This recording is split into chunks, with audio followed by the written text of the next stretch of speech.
Hermeneutika sering dipakai oleh suatu agama untuk menafsirkan kitab suci. Tapi hermeneutika yang akan kita bahas kali ini akan berfokus pada hermeneutika sebagai suatu filsafat pemahaman.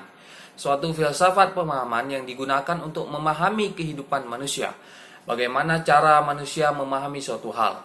Istilah hermeneutika dipopulerkan oleh Aristoteles. Istilah hermeneutika diambil dari nama dewa Yunani, yaitu Hermes, atau dewa pengetahuan, yang bisa dikatakan sebagai pembawa pesan. Intinya hermeneutika itu bagaimana menyampaikan suatu hal dengan tujuan supaya orang lain paham atau ngerti dengan pesan yang kita sampaikan. Menyampaikan pesan dan memahami pesan menjadi sangat penting karena dalam hidup kita selalu berkaitan dengan paham atau memahami sesuatu. Yang itu berkaitan kemudian dengan paham atau tidak pahamnya kita terhadap suatu hal. Hermeneutika itu merupakan suatu proses pemahaman. Dalam memahami itu sifatnya tidak rigid, tidak kaku, tidak pasti 1+1 sama dengan 2. Karena dalam memahami itu melibatkan bahasa. Bahasa memiliki peranan penting karena kita berpikir, menjelaskan, memahami suatu hal, semua menggunakan bahasa. Membayangkan pun juga melibatkan bahasa. Semua yang di luar bahasa berarti sesuatu yang kita belum paham atau sesuatu yang tidak kita pikirkan. Dari zaman Aristoteles kemudian zaman abad tengah, penggunaan rasionalitas sangat diutamakan. Pada abad tengah yang didominasi oleh pengaruh agama, agama pun dipahami dengan logika yang kemudian disebut dengan teologi. Pada masa modern juga sangat diutamakan aspek rasionalitas, yang kemudian adanya suatu revolusi saintifik yang mengutamakan logika. Baru kemudian di akhir modernitas, orang mulai mempertimbangkan hermeneutika yang bersifat relatif. Pada masa Yunani sering kita mendengar penyebutan kosmosentris yang menyatakan alam semesta sebagai pusatnya, yang menyatakan manusia adalah bagian dari alam semesta. Kemudian ada yang disebut dengan teosentris yang mengatakan Theos atau Tuhan sebagai pusatnya, yang kemudian setiap hal dikaitkan dengan Tuhan. Kemudian pada masa awal modern berkembang pemikiran bahwa manusia merupakan pusat dari alam semesta. Alam itu untuk kepentingan manusia. Suatu peradaban berkembang seiring dengan kebutuhan dan kepentingan manusia. Dari sini adanya progresivitas dalam manusia, adanya perkembangan dan perubahan cara berpikir manusia. Cara berpikir manusia yang kemudian juga berubah. Hari ini bisa setuju dengan suatu hal, besok bisa berbeda lagi.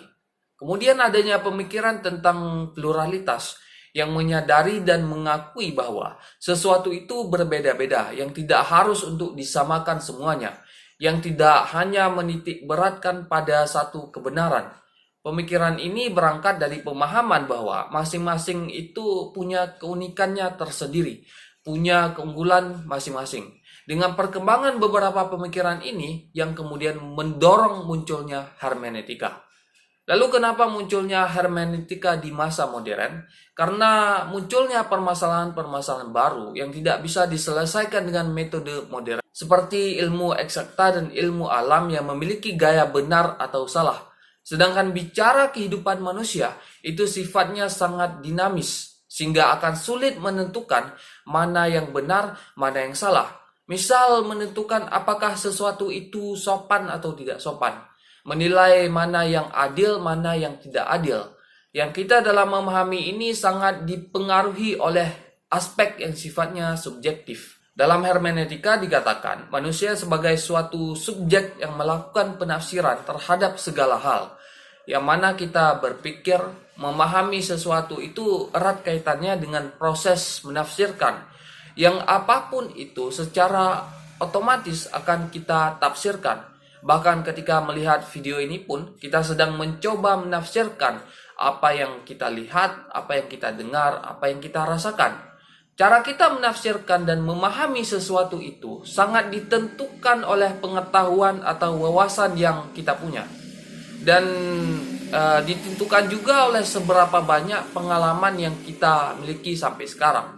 Ketika kita sudah terbentuk dengan bekal pengetahuan dan pengalaman ini, bentuk ini sifatnya dialektis atau dialogis yang berubah terus.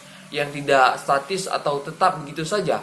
Tergantung kita berdialog atau berdialektika dengan apapun. Bisa dengan buku-buku, bisa dengan teman-teman, dengan lingkungan sekitar, dengan keadaan-keadaan ini yang kemudian membentuk diri seorang manusia.